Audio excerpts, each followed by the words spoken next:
กราบสวัสดีพ่อแม่พี่น้องทุกท่านที่กำลังรับชมอยู่ในขณะนี้ที่แดงคนไข้สิพาพี่น้องมาตามข้อมูลแนวทางโค้งสุดท้ายลุงติ่งเชียงคานที่แดงโทรหาลุงเพิ่นตั้งแต่มื้อคืนนี้นะครับเพิ่งสิได้เอามาสู่เบิ่งเนาะนะครับมาฟังน้ำกันเด้อลุงเพิ่นสิสรุปโค้งสุดท้ายให้ว่าจังไดแน่นะครับเป็นการทำนายตัวเลขทายตัวเลขผลการออกรางวัลของสำนักงานสลากกินแบ่งรัฐบาลจัดทำขึ้นเพื่อความบันเทิงเท่านั้นห้ามเล่นการพนันที่ผิดกฎหมายเป็นความเชื่อส่วนบุคคลโปรดใช้วิจารณญาณในการรับชมรับฟังเด้อพี่น้องเด้อหวัดดีหวัดดีกินแรงแล้วบ่ลุงโอ้กินแล้วฝนยังตกดีแฮะเอาตกแห้งบ่ครับหรือตกค่อยเอาตกลินๆแล้วก็เสาป้ายแล้วก็ตกลินๆอยู่ซั่นเนาะๆโอ้อยู่พี่ก็ฟ้าก็บาดแจ้งบาดแดดบาดครึ้มโอ้แต่ว่ามันฮักมีน้ำหนองนี่ก็เอาครับผม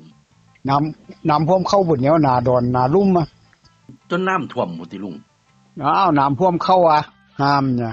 โอ้ที่ได้ดำเอาไปจากแม่นาร้องนะสิได้ดำเอาว่าติเอ้ามันต้องตายจะว่าเอาเข้าบ่หันสูงเนาะโอ้ยเนาะมันเป่งบ่ตกเลยติอ้าวมันก็บ่อยากตกปานใดแล้วมันแช่หลายมือเด้ก็มันน่ะโอ้ยเข้าน้อยแล้วมันนี่เป่งตกอยู่แต่ว่าน้ำมันมาอยู่ส่ำนั้นเด้น่ะมันก็สิเปื่อยมันก็สิหยังมันก็สิบ่คือพุ่นล่ะเนาะบ่คือแล้วบ่คือนาหึงแล้วนา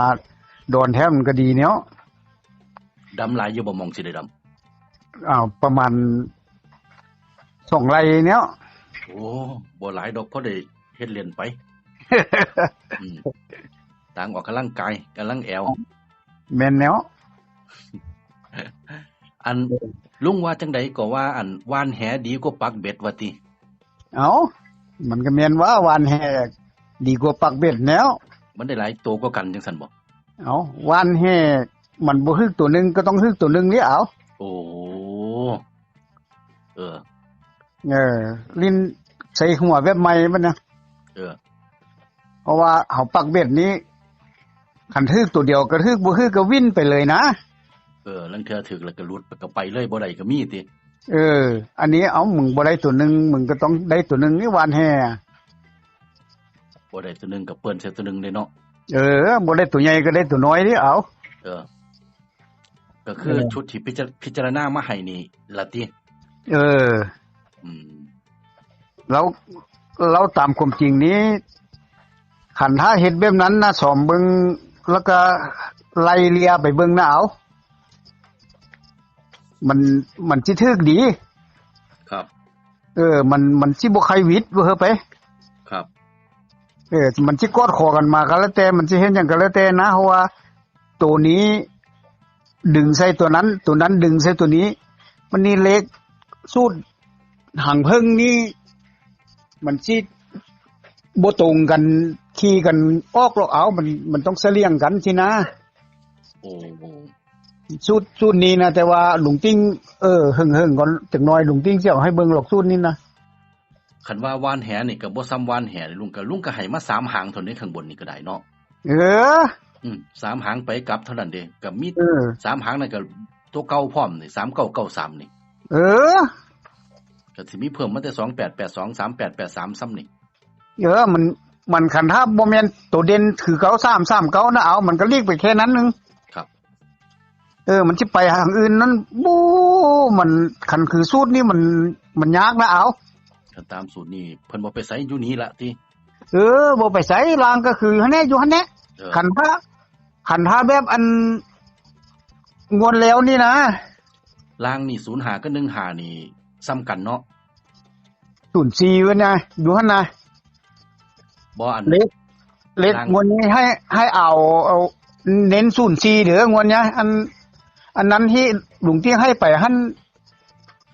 ก็แม่นอยู่0515หั่นน่ะแต่ว่า04คันถ้าแม่น94เพิ่นหั่นมันดังโหดแล้วมันก็สิแม่นบ่แล้วก็บ่แน่เด้เอาอาจจะออกอี0494นะแต่ว่าลุงติ้งเบิ่งเลขเก่าแล้วมันบ่มาหลัก10นำเฮอไปมันมา0นั่นนะโอ้มา0กับ1นะมันคันถ้าเพิ่นเด่น4มาหลักหน่วยเอาลุงติ้งก็มี4กับ5นึงเด้หลักหน่วยนะ บ่04กับ05ทนตัวติมันก็เท่าหันว่าเอาเพราะว่าแต่อยู่หลายหน่วยก็4กับ5อยู่แล้วเนาะหน่วยเขาเนาะมันเท่าหันนึงบ่แม่นว่า3ตัว4ตัวแล้ว8ตัวก็จักว่า6ตัวก็มีเบิ่นท่านโอ้คันเอาซ้ำนั้นลุงติ๊กบ่เฮ็ดจักหัวหลอกบ่แม่นขี้ขุยเอาครับอันนี้บ่อยังให้เอิ้นเสียเงินหลายนะหลายตัวหลายก็โอ้แล้วบัดนี้มาคิดเบิ่งแล้ว3ตัว4ตัวนี้บ่เบิ่นเงินพอหันดอกเอาครับคือลอตเตอรี่6ใบก็600นึงเนาะมุดดินไปอีกมันก็บ่เท่าได้หรอกเอาโอ้หลัก10เท่าที่ลุงเบิ่งลางนี่มันบ่มีเก้าแม่นบ่บ่มี0นี่ได้อยู่วันเถาะ0901อันอีนายคนนั้นนะมาฮื้อกันกับลุงจริงๆนะเอาโอ้901นงวดนี้เนาะเราก็901ดินะแล้ววันนี้เราเน้นมาทีแรก15นี่เอาครับบัดเบิ่งไปเบิ่งมาแล้วโอ้04ซั่นเราว่านะแต่ว่า1นี่ก็บ่ทิ่มเด้อ15นี่ก็ได้เพราะว่ามันดีเราว่านะครับแต่นี่แหละอยู่ 2-3 ตัวนี่แหละเราว่านะว่าเฮาไปก็พอดีเฮาก็มีหน่วย4หน่วย5พอดีเนาะโอ้ยเนาะเอาให้เว้ามาก็ซะมันอยู่หั่นน่ะที่เราเว้านะมันตรงกันพอดี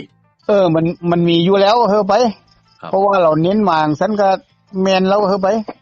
มันนี่บนนั้น94นั้นเฮ็ดยังได้มันก็บ่ออกเอาแม่นบ่ลุง94บนน่ะเห็นได้ก็บ่ออกมาแบบอัน902หุ่นนั้นนะโอ้ดังจังซั่นล่ะติ029แบบนั้นนะเพราะว่าเลข4789น่ะ3ตัวนี้4ตัวนี้มันยุ่นกันนี่มันบอกจะกันจะเครือกันบ่แม่นไอ้น้องนะเอา94บ่แม่นไอ้น้องเด้เพราะฉะนั้นแล้วเปอร์เซ็นต์นี่เป็นไปได้ยากกว่าสันทอตามสูตรโอ้ยค่อยบ่ซื้อจากบ้านหรอกเอาโอ้คิดว่าบ่มาปานนั้นติเด้อนี่บ่บนนั้นบ่มาคันมันมาล้างที่ล้างซะว่าเก่าซะบ่มีหลัก10นะเอาน้ำหนักก็ยังเบาอีกก็ยังเบาอีกเฮ้ยไปแต่ว่า04นี่ได้อยู่แม่นบ่04นี่โหเพราะว่าหลวงจิ้งเข็นเอาแล้วว่า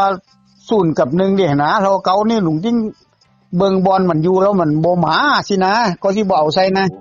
ได้ตามสูตรของลุงนี่มีน้ำหนักตั้งแต่0กับ1เนาะหลัก10เนาะ0กับ1ล่างแล้วเฮ้ยไปก็พอดีว่าหน่วยกับ4กับ5ก็พอดีแล้วเนาะ405เนี่ยเฮาบ่จับ14นำบ่ลุงฮะเฮาบ่จับ14ให้เพิ่นนำติสูตรเต็มมันก็ดมีเอาโอ้พี่มีอยู่ครับมีอยู่พี่เห็นแล้วรับรองบ่พลาด51เนี่ยสุดนี้นะบ่พลาดเอาครับแต่ว่าหลวงจิ้งก็เน้นว่า739คักๆอันบุญเนาเฮ้ยไปเอาชุดเต็มนี่เอาลงให้พี่น้องเพิ่นเบิ่งแล้วตั้งแต่คลิปก่อนเอาลงแล้วอันนั้นนะครับแต่ว่าอันนี้นี่หลวงจิ้งแกโตไหมแกแบบว่าวันแห่ดีกว่าปักเบ็ดสินะก็เน้นลงอีกนิดนึงติเพราะว่าเพิ่นก็ยังใส่สุดเต็มไปเด้แม่นบ่แม่นเฮาก็ใส่สุดเต็มให้พี่น้องเพิ่นพิจารณานำเฮาก็ใส่สุดเต็มไปแต่ว่าหลวงจิ้งบ่ว่าสุดเต็มหลวงจิ้งว่าวันแห่ดีกว่าปักเบ็ดสินะครับผมหมายของมันนะ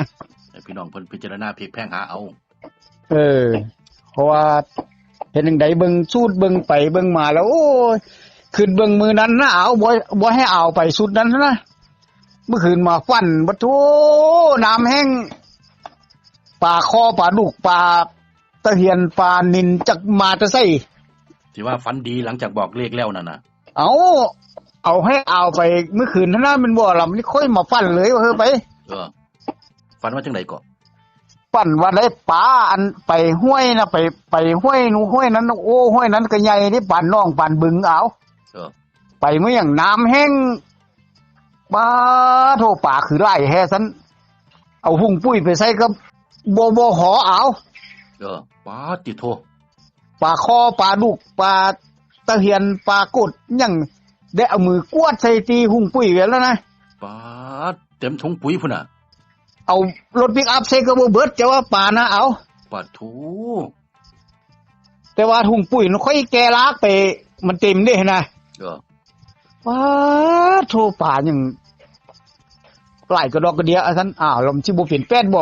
ลุงติ้งก็เลยว่าเอ้าหัง1 2กับ3เป็นบ่ล่ะหังนั้น7 8 9เด้ดาวลุงติ้งก็เลยว่าโอ้บ่ได้หรอกก็แต่7 9 9 7นี่ก็บ่ได้แหละเฮ้ยไปมันก็เลยมีหังกัน7 9 9 7 8 7 8 9มาฮิเอาเรา2กับ3มันสิเห็นได้หั่นน่ะหรือว่าหังนี้มันสิกอดคอกันบ่กอดคอกันมาเองบ่ติ7 8 9เนี่ยเราเห็นว่า7 9 9 7ก็มีหลายอยู่ก็8 9ก็มีก็เอาครับบางอาจารย์นะเฮ้ยไปมันนี่จริงๆซะว่าโอ้คาด2กับ3บ่ได้นะมั่นใจเอาแม่นคักๆก็เฮ้ยไปว่ามันยังมันฟันได้ปลาแบบฟันเป็ดนะเอาบ่ฟันนี้เจ้าห่างๆมันยังค่อยฟันก็เดี๋ยวผมสิเอาฝากพี่น้องเพิ่นเป็นโค้งสุดท้ายกันละกันเนาะวันแห่ดีกว่าปากเบ็ดดีเอาบอกกับพี่น้องเพิ่นจักหน่อยในลุงเชิญครับอัน FC เด้อเพราะว่างวดนี้มันสั้นจรลุงติ้งก็ว่ามันมีเก่านั่นเองนะมันนี้2กับ3มาไฟนึงลุงติ้งก็ว่าเก่า2 2เก่านี่มันยองกันเล็กหลังหึ่งนี่ค่ะมันยองกันขี้กันนี้มันบ่ใครออกสินะครับมันต้องซิกแซกซะเลี่ยงไปซากซ้ายซากขวาไปสินะแถวเดียวกันนี่เพิ่นส่วนมากสิบ่ค่อยออกใส่กันบ่แล้วก็ให้ไปแล้วแหละ FC เด้อแต่ว่ามันก็ฟันดีอยู่ก็เลยว่าเน้นให้วันแห่ดีก็ปักเบ็ดให้เอาไปเนี่ยเอาสิออกโค้งสุดท้ายหรอกครับให้พิจารณาเบิ่งหลวงติ้งมั่นใจว่าวันนี้เลขนี้มันต้องเข้าแน่นอนสินะเพราะว่ามันฟันดีฟันได้ปูได้ปลานะครับเอาแค่นี้เด้อครับขอบคุณครับลุงครับสวัสดีครับเอาโชคดีครับพี่น้องครับลุงติ่งเพิ่นมั่นใจเด้อนะครับลุงเพิ่นว่าวานแหดีกว่าปักเบ็ดตัวสั่นพี่น้องครับพิจารณาเบิ่งนะครับที่ลุงเพิ่นเว้าสู่ฟังนี่มักน้ำเพิ่นบ่มักก็จังจวดจาดเลาะหาเบิ่งลอตเตอรี่เนาะย้ำว่าเป็นการทำนายตัวเลขนะครับทายตัวเลขผลการออกรางวัลของสำนักงานสลากกินแบ่งรัฐบาลจัดทำขึ้นเพื่อความบันเทิงเท่านั้นห้ามเล่นการพนันที่ผิดกฎหมายเป็นความเชื่อส่วนบุคคลโปรดใช้วิจารณญาณในการรับชมรับฟังกราบขอบพระคุณพ่อแม่พี่น้องทุกท่านนะครับขอมาอยู่เป็นหมู่ให้กำลังใจซึ่งกันและกันพอกันใหม่คลิปหน้าพี่น้องผม